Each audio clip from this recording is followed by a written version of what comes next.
All right, so you want to put an RV type of doorknob in a homemade camper. So it's a little bit off centered. I just have it in there for temporary. I'll straighten it up when I take it apart again.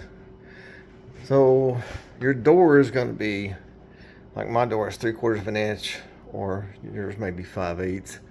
I'm not going to go into depth on a bunch of measurements because yours may be different.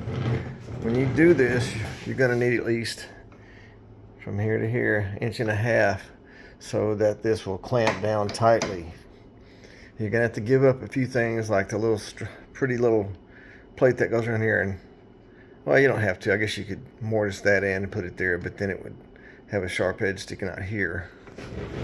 So what you need to do, as you can see over there,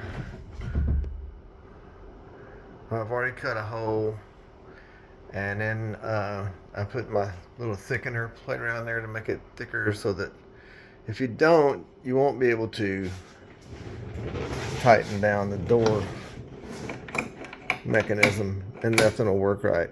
So this one, you can see right here, has a nice deadbolt in it, which is really nice. That's why I wanted to go with this, even though it does have 2 key entries. I think that's a little bit much. It'd be nice if it just had 1 key. And then for this wall, since it is also 3/4 of an inch, I had to make this plate here out of bar stock aluminum. All right. So the next thing I will need to do is, so I can hide that little hole right there, or you could just leave it open if it doesn't bother you. I'll put some kind of piece of wood over it, decorative wood, to make it look, you know, nicer. And you can see this little part here that comes out. This is where my rubber gasket is gonna go. You can see it goes, rubber gasket goes all the way around the door. So here, I will need to, see, the gasket will come and lay flat here, and I'll just need to put a piece of gasket across here, down there, back this way, and continue on down here. Because, let's see, probably won't be able to see from the outside, but if we go to the inside, you should be able to see some daylight gaps in there.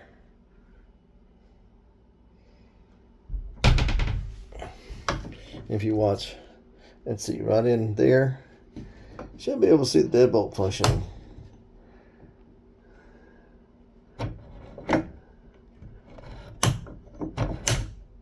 Alright, and it kind of rattles right now because right in here, let's see, there should be a gap right there, which is about 3 millimeters.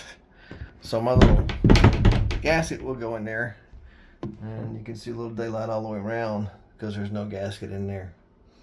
My gasket would go in there and cause it to be, you know, for the door to push out, so it seats flush.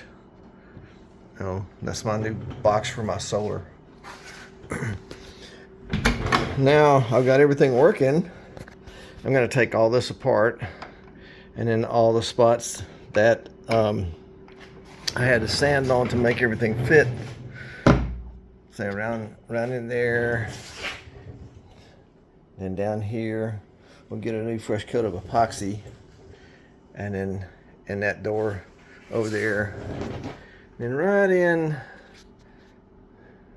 there, once I pull the strike plate off, all this is raw wood in there, raw wood there, and then again raw wood behind here.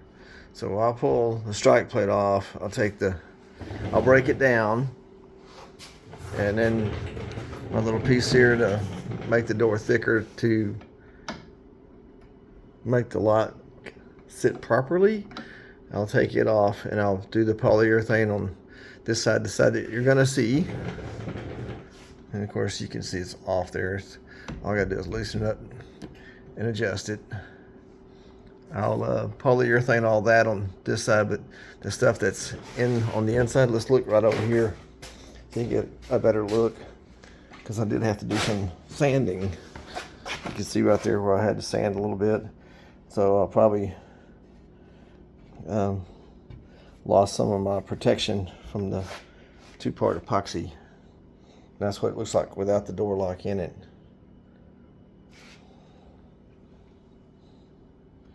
So I did one of these on the big blue and white camper called the Big Maui, and I didn't make a very good video of how to do this. And the biggest key part of it is to make your own strike plate. Don't try to use the one that comes in the door, because you'll do like me. This go around, I try to use the strike plate out of the factory door, because I got a couple of them sitting around the side, and end up cutting and bending it up, and in the long run it wasn't going to work very well, and I just didn't want to have to do that. So you can see a little bit of a gap here where the strike plate doesn't sit real well.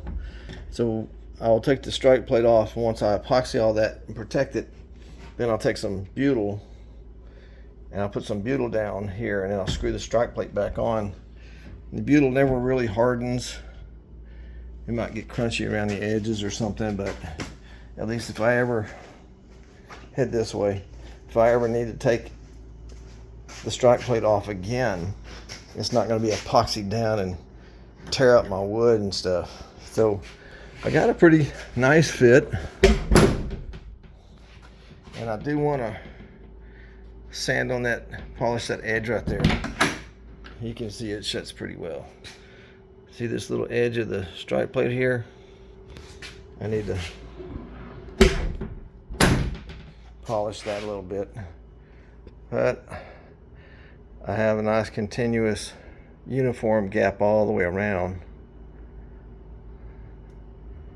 And I don't ever put gaskets at the bottom, because the way that I build the threshold, oh, here it is. This is a piece of oak. I put a threshold here so that if any water, let's say water got past the door and it were to run down this side here and drip off the door, it's gonna drip right along in here and run out, because once I put this down, I'll caulk that so it's watertight and the water just run off. But this is camper number 11, and I've never had one leak during a rainstorm. Even camper number 10 had a little bit of warpage in the door, and I didn't really notice it until my friend came and picked it up and showed me that. I was like, yeah, really? That's the first one that warped.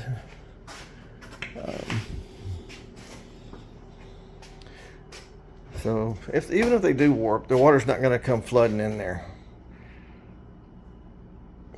So I got to wash all the standing dust off of it so I can paint it. Now that I've got this done, and I have most of my dimples sealed up or filled up, you see right there on the front it's a little dimple I didn't see until the other day, and I touched it when I was sanding. Ooh, there's a little divot there. It's not going to be perfect like a car, but for a homemade building in the garage by a senior who barely can move around, it's going to look all right. There's my wooden wheel from the 1800s. All right, thanks for watching, you guys. You got any questions, just ask them, and I'll do the best I can to answer. Thank you for watching.